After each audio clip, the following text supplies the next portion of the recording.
All India Radio presents Morning News.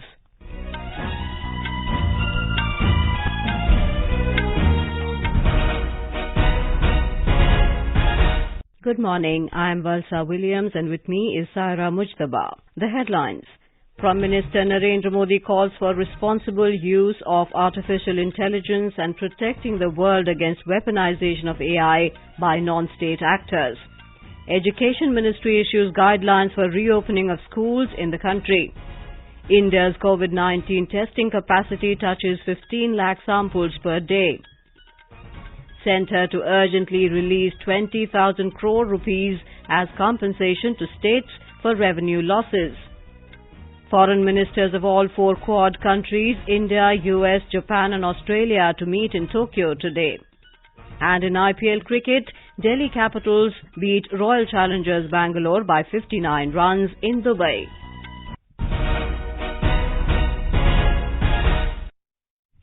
Prime Minister Narendra Modi has stressed on responsible use of artificial intelligence (AI) and protecting the world against weaponization of AI by non-state actors. Mr. Modi said this while inaugurating the summit Raise 2020 Responsible AI for Social Empowerment 2020 through video conference.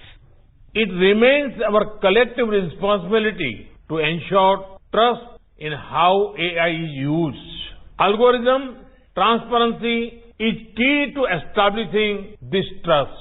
Equally important is accountability. We must protect the world against weaponization of AI by non-state actors.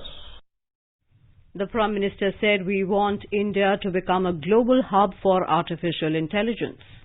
Many Indians are already working on this area. I hope many more do so in the times to come. Our approach to this is powered by core principle of teamwork, trust, collaboration, responsibility and inclusivity. The Prime Minister said India has recently adopted National Education Policy 2020, which focuses on technology-based learning and skilling as a major part of education. E-courses will also be developed in various regional languages and dialects. This whole effort will benefit from natural language processing capabilities AI platforms. We launch Responsible AI for Youth program this year in April. Under this program, more than 11,000 students from schools completed the basic course. They are now building their AI projects. The Prime Minister said the National Educational Technology Forum is being formed and this will create an e-education unit to boost the digital infrastructure, digital content and capacity. He said the government has launched the Untitled Innovation Mission to promote a culture of innovation, entrepreneurship and to give pace to emerging technologies for people's benefits. Mr. Modi said there is a big role for AI in sectors like agriculture and creating next-generation urban infrastructure, and it can be used for making our disaster management system stronger. The Prime Minister stressed that AI will unlock the unique potential of each person and will empower them to contribute more effectively to society. Minister of Electronics and IT Ravi Shankar Prasad said the Prime Minister is very passionate about transforming the lives of people. He said technology keeps on evolving at a rapid pace, but we welcome AI because it has the enormous potential to generate development, bring in further equity and delivery of services. Niti Aayog CEO Amitabh Kant said that India's digitization efforts driven by Prime Minister Narendra Modi through Aadhaar, UPI, GST and National Digital Health Mission have created an opportunity for artificial intelligence to be leveraged to increase transparency and improve governance outcomes while safeguarding personal data and privacy. Ministry of Electronics and Information Technology and Niti Aayog are organizing the Mega Virtual Summit on Artificial Intelligence, which will continue till the 9th of October. The centre will urgently disperse nearly 20,000 crore rupees among the states from the amount collected as compensation cess this year. Finance Minister Nirmala Sitharaman made the announcement after the 42nd GST Council meet yesterday. Briefing the media in New Delhi, Finance Minister informed that by next week, the centre will also disburse 25,000 crore rupees towards integrated GST for 2017-18 to those states that received less amount due to the anomalies. The GST Council also recommended the extension of levy of compensation cess beyond the transition period of 5 years, which is beyond June 2022, for such period as may be required to meet the revenue gap. Ms. Sitharaman informed that the GST Council has deferred the decision on the mode of payment of pending GST compensation share of the states to 12th of October meeting of the Council. She said that about 20 to 21 states chose the option given by the centre, which allowed the states to borrow to cover the compensation shortfall. However, other states, she said, did not choose any option and wanted the centre to borrow and pay the shortfall. Revenue Secretary Ajay Bhushan Pandey, who was also present during the media briefing, informed that starting from 1st January next year, taxpayers with less than 5 crore rupees annual turnover will not be required to file monthly GSTR-1 and GSTR-3B returns. He said they will now have to file it on a quarterly basis. The GST Council meeting today will be attended by finance ministers of all states and union territories. In a major announcement giving huge benefit to Defence Forces personnel, the government has scrapped the requirement of minimum qualifying service for enhanced family pension with effect from 1st October 2019. As per existing provision, there is a requirement of continuous qualifying service of 7 years for grant of ordinary family pension at enhanced rate to the next of kin of Defence Forces personnel. The requirement of continuous qualifying service of 7 years is done away with effect from the 1st of October 2019. Additionally, the family of Defence Forces personnel who died within 10 years before the 1st of October 2019 without completing continuous service of 7 years will also be eligible for family pension at the enhanced rates. The Indian Air Force is deployed strongly in Ladakh region to deal with any contingency. Addressing media in New Delhi yesterday, IAF Chief Air Chief Marshal R.K.S. Bhadoria said they are very well positioned and have made deployment in all relevant areas in Ladakh. On China's build-up in view of the border standoff, the IAF chief said there is no question of underestimating the adversary. He added that Indian Air Force capabilities have surprised its adversary. The Air Chief Marshal also said IAF is ready for any possible conflict, including for a two-front war. The emerging threat scenario in our neighborhood and beyond mandates a need to have a robust capability to fight across the entire spectrum of warfare. We conduct bilateral and multilateral exercises with leading air forces of the world. Operationally, we are amongst the best. Our vision is to continue to scale up our combat capability and credibility as a force to reckon through modernization and operational training and substantially increase indigenous equipment to achieve self-reliance and strategic autonomy. Minister of Labour and Employment Santosh Kumar Gangwar has said the new labour codes will promote harmonious industrial relations, higher productivity and more employment generation. Addressing the webinar 86th Annual General Meeting of AIOE, Allied Body of FICCI, yesterday, Mr. Gangwar said the labour codes will establish a transparent, answerable and simple mechanism along with one registration, one licence and less return filing for all the codes. He said the government has taken several steps through labour codes to help the workforce and take care of their well-being. The minister said the government has been constantly striving to bring in the much-needed labour reforms in the country for the first time in the last 73 years. He said in the last 6 years, many extensive consultations were held with all stakeholders, including the employers, trade unions and experts, before finalising these codes. Highlighting the benefits of the new labour codes, Mr. Gangwar said these will cover over 50 crore workers from the organised and unorganised sectors for minimum wages and social security.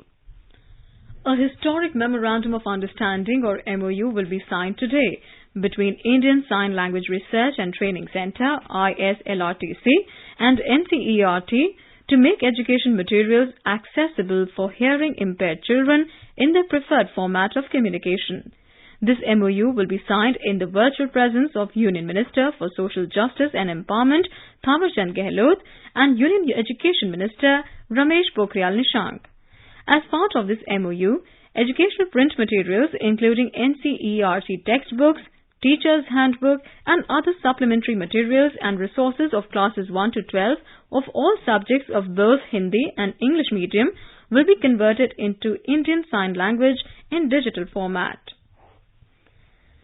Civil Aviation Minister Hardeep Singh Puri has said that the total number of passengers flying in a single day increased to 168,860 on Sunday. In a tweet, he said the number of passengers flying in a single day is steadily reaching closer to the pre-COVID times. All scheduled commercial passenger flights were suspended in India on March the 25th after the central government imposed a lockdown to contain the spread of the coronavirus. Domestic flights in the country resumed operations from May 25 in a gradual manner.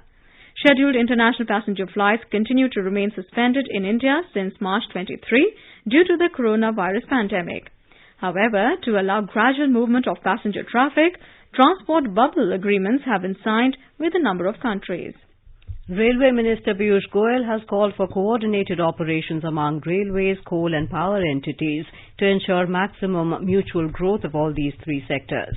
Mr. Goyal yesterday held a meeting with top leadership of coal and power sectors to ensure consolidation of coal business of railways and suggest ways and means to further improve the joint operational productivity of railways, coal and power sectors concerning coal freight. Coal accounts for almost 50% of freight of railways. Mr. Goyal said Railways is making relentless efforts in the field of boosting freight loading and there was no scope of any slippages on any front. The Ministry of Railways said that in a remarkable turnaround in September 2020, Indian Railways earned nearly 9,897 crore rupees from freight loading, which is also around 1,180 crore rupees higher as compared to last year's earnings for the same period. The country's leading port, JNPT, has handled 3,80,384 20-feet equivalent units of cargo in September, which is 95% of the cargo handled in the same month a year ago. As compared to August, the growth in throughput was 7.8%, indicating early signs of recovery, which is very significant during the ongoing pandemic that has affected businesses across the country. In Bihar, ruling NDA will formally announce seat-sharing deal for assembly elections today. After core committee and central elections committee meetings, BJP finalized their seats. With final list of candidates, two senior BJP leaders, Devendra Fadnavis and Bhupendra Yadav, reached Patna yesterday. Leaders of BJP and JDU will announce the seat-sharing deal and names of candidates jointly. Meanwhile, Mukesh Sahani-led Vikashsheel Insan Party or VIP, which recently walked out from RJD Congress-led Grand Alliance, is set to join the NDA. New Delhi has said that some comments made by the UN resident coordinator regarding some recent cases of violence against women are unwarranted. In response to a media query on the matter, Foreign Office spokesperson Anurag Srivastav said the UN resident coordinator in India should be aware that these cases have been taken extremely seriously by the government.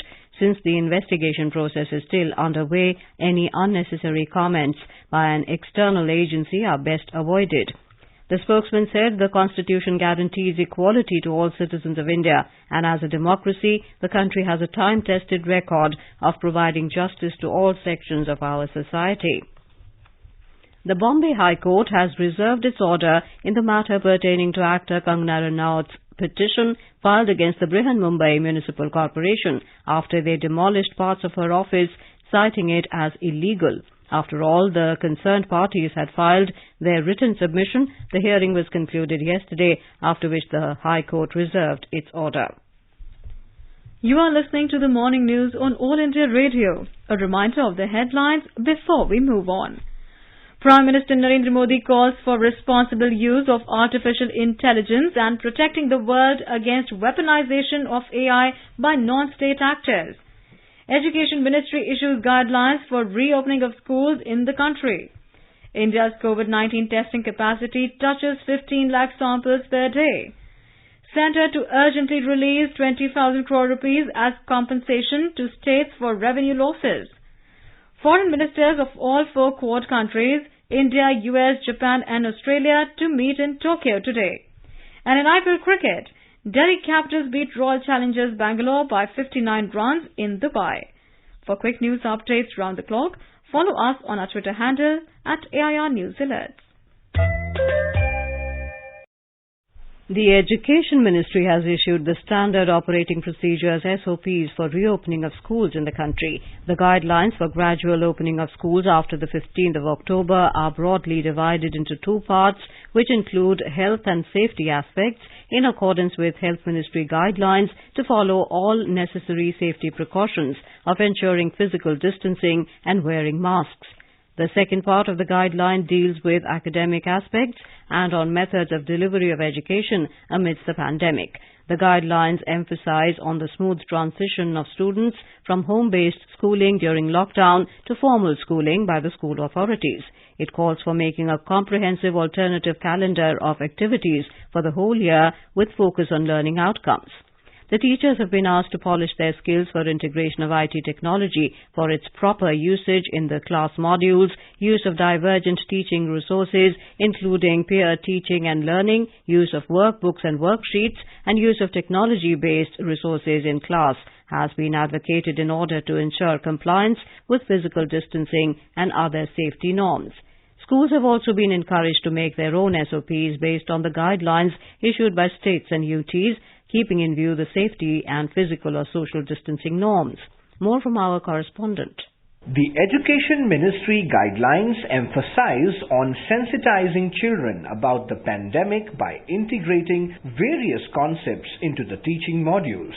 Special focus on the most vulnerable students, which includes homeless and migrated students, students with disabilities, and those directly affected by COVID-19 has also been asked to be prioritized. Pragyata guidelines and usage of Diksha portal for better online teaching modules has also been highlighted. The state and union territories have been asked to develop their own SOPs based on the Education Ministry's guideline for reopening of schools and for training different stakeholders. Anand Chaturvedi for AIR News, Delhi. Health Minister Dr. Harshvardhan has said that strengthening emergency preparedness and risk management are key to addressing health risks posed by emerging diseases and for progress towards sustainable development goals. Dr. Harshvardhan said this while virtually presiding over WHO Executive Board special session on COVID-19 response. He said therapeutic, diagnostics and vaccines for the whole world are the only way out of this pandemic, and global collaboration is of paramount importance. All these challenges, such as the present pandemic, demand a shared response because these are shared threats requiring shared responsibility to act. This shared responsibility is also the core philosophy of our alliance of member nations that comprise the World Health Organization. Global collaboration is paramount. Governments, industry and philanthropy must pool resources to pay for the research, manufacturing and distribution, but with the condition that the rewards should be available to everyone regardless of where they have been developed.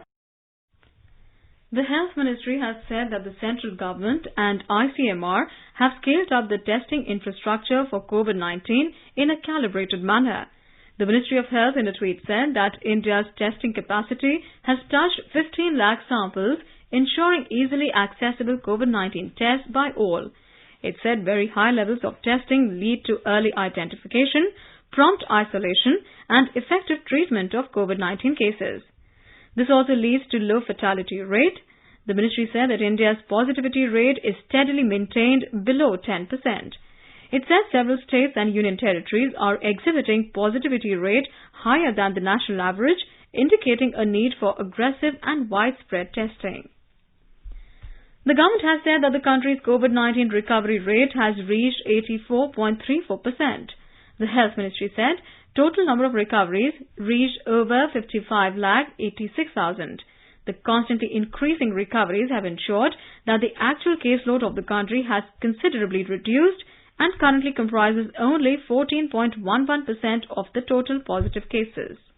The recovery rate of COVID patients in Delhi stands at 90.21%. The city recorded recovery of 3,588 patients in the last 24 hours, taking the total number of recovered patients till date to 2,63,938. With increased testing, the city has achieved the remarkable mark of conducting 1,74,598 corona tests per million of its population.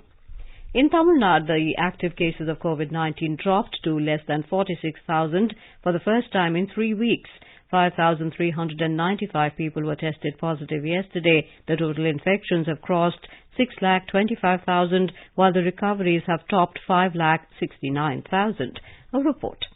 The active caseload of COVID-19 in Tamil Nadu has crossed a milestone in dipping below 46,000 yesterday after 21 days of lingering above the mark. However, the new infections in Chennai remain above 1,000 for the 12th consecutive day. Therefore, the state government has kept the beaches in the city, including the iconic Marina, out of bound for the public, as enforcing the safety protocols there would be a challenge. Meanwhile, Chief Minister Edappadi Palaniswamy briefed Governor Banwarilal Purohit about the current state of the pandemic and the preventive measures being taken to contain it. Jai Singh, AR News, Chennai. The Odisha government has initiated steps to start favipiravir therapy for COVID-19 patients in home isolation. This was decided at a high-level meeting chaired by the Chief Secretary in Bhubaneswar yesterday. The oral therapy will be administered with the informed consent of the patient and under strict medical supervision. A report. While the decision on favipiravir treatment is a derivative of fresh clinical input and empirical evidence, the express objective behind the antiviral therapy is to save patients in home isolation from getting serious. The doorstep delivery of the therapy will, however, has to be in complete conformity with the standard operating procedures already issued by the Health Department. Meanwhile, the active caseload of the state has further contracted to about 30,000. It follows the COVID-19 recovery, surging ahead by a high of about 1,500 cases yesterday in its daily race against the virus. Girish Chandra Das, Bhubaneswar. Gujarat recorded 1,302 new cases during the past 24 hours. Total 1,23,770 patients have recovered from COVID-19 till now. Our correspondent reports the recovery rate has reached 85.75%. The total cases detected so far in Gujarat have reached up to 1,44,700. 1,405 patients recovered during the last 24 hours. More than 47,02,000 tests have been carried out in the state till date, out of which 57,513 tests were carried out yesterday. At present, total active cases in the state are 16,745. 13 patients died yesterday, taking the total death due to COVID-19 up to 3,512. More than 5,94,000 people have been kept home quarantined. Yogesh Pandya, Air News, Ahmedabad. In Madhya Pradesh, new guidelines have been issued by the Home Department to prevent coronavirus infection during festivals and religious programs. The Home Department has withdrawn the earlier order in which the state government restricted heights of idols and taziyas to be installed at various public places. The government clearly said that other instructions issued in view of COVID infection will have to be strictly followed. Legal action will be taken against violations of instructions. More from our correspondent. Additional Chief Secretary Home Dr. Rajesh Rajora said that tableau makers and organizers should not allow more devotees or spectators to gather at the narrow places. They must ensure compliance of social distancing. Dr. Rajora informed that only a group of 10 people will be allowed to take the idols to the immersion site. The organizers will have to take permission from the district administration separately for the immersion. On the other hand, the number of COVID-19 cases in the state climbed up to 1,37,000, while more than 1,15,000 people recovered so far. There are now 18,557 active cases in Madhya Pradesh. Sanjeev Sharma, AIR News, Bhopal. Minister of State for Health and Family Welfare Ashwini Kumar Chaubey and United Kingdom's Minister of State for Southeast Asia Affairs Lord Tariq Ahmed, discussed bilateral relations in the health sector of the two countries through video conference yesterday. The two ministers discussed in detail the current status of the COVID-19 vaccine, its efforts to reach the public, and the efforts being made by both countries to stop the pandemic. Mr. Chaubey highlighted the need to include the theme of Ayushman Bharat in the agenda of the next joint working group meeting to enhance cooperation between the two countries. Foreign ministers of all four Quad countries, that is India, US, Japan and Australia, will meet in the Japanese capital Tokyo today. The External Affairs Ministry said foreign ministers will discuss the post-COVID-19 international order and the need for a coordinated response to the various challenges emerging from the pandemic. Four ministers will also discuss regional issues and collectively affirm the importance of maintaining a free, open and inclusive Indo-Pacific. The 12th BRICS Summit will be held on 17th of November 2020 via video conference. The theme of the meeting of the leaders of BRICS countries, which includes Brazil, Russia, India, China and South Africa, is BRICS Partnership for Global Stability, Shared Security and Innovative Growth. Delhi Capitals beat Royal Challengers Bangalore by 59 runs in an IPL cricket match in Dubai last night. Sent into bat, Delhi Capitals scored 196 for 4 in their stipulated 20 overs. Chasing a formidable target of 197, RCB were restricted to 137 for 9 with 43 off 39 balls. RCB skipper Virat Kohli was the highest scorer for his side, even as the others failed to impress. In today's encounter, Mumbai Indians will take on Rajasthan Royals in Abu Dhabi. Sports Authority of India, SAI, has asked all its coaches to take fitness tests twice a year, the record of which will be maintained in their personal files. The fitness tests will be set on the guidelines of age-appropriate fitness protocol that was launched by the Prime Minister Narendra Modi on the 24th of September 2020 during the Fit India Dialogue. Now let us take a look at the weather update for the day. The national capital, Delhi, will have a mainly clear sky. Minimum temperature was recorded at 19 degrees Celsius. Maximum is expected to be around 35 degrees. In Mumbai, there will be generally cloudy sky with light rain. Minimum temperature was 25 degrees. Maximum will be around 32. Chennai will have a generally cloudy sky with light rain. The temperature is likely to hover between 27 and 36 degrees. Kolkata will witness generally cloudy sky with 1 or 2 spells of rain or thunder showers. Minimum temperature in the metropolis was 26 degrees Celsius. Maximum expected to be around 32.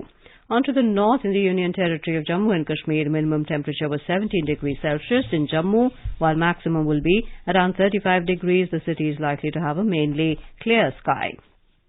In Srinagar, minimum temperature was around 6 degrees Celsius, while maximum will be around 27 degrees. The city will have a mainly clear sky. Ladakh will have a mainly clear sky too. The temperature is likely to hover between 2 and 21 degrees. In Gilgit, temperature is likely to hover between 7 and 30 degrees Celsius. It will have a mainly clear sky, becoming partly cloudy towards afternoon or evening. In Muzaffarabad, there will be mainly clear sky. Temperature is likely to hover between 12 and 34 degrees. And now an overview of today's newspapers. China can't get better of India in any conflict. The Hindustan Times quotes the Indian Air Force. Prepared for any challenge from China, the Statesman cites the IAF chief. Modi-Shri at BRICS table in November, first meets in standoff in what could be the first interaction between Prime Minister Modi and Chinese President Xi Jinping since the start of the border standoff in Ladakh this May, notes the Indian Express. GST compensation says to stay beyond June 2022 to help states is the lead in the Times of India. 10% of world's population infected with COVID, the Pioneer cites WHO estimates. And finally, a vote of confidence from India Inc. Industry captains say worst is over for economy as macroeconomic numbers improve, states the Economic Times. And now, before we end the bulletin, the headlines once again. Prime Minister Narendra Modi calls for responsible use of artificial intelligence and protecting the world against weaponization of AI by non-state actors. Education Ministry issues guidelines for reopening of schools in the country. India's COVID-19 testing Capacity touches 15 lakh samples per day. Centre to urgently release 20,000 crore rupees as compensation to states for revenue losses. Foreign ministers of all four Quad countries, India, US, Japan and Australia, to meet in Tokyo today. And in IPL cricket, Delhi Capitals beat Royal Challengers Bangalore by 59 runs in Dubai. And with that we end the morning news. Have a nice day.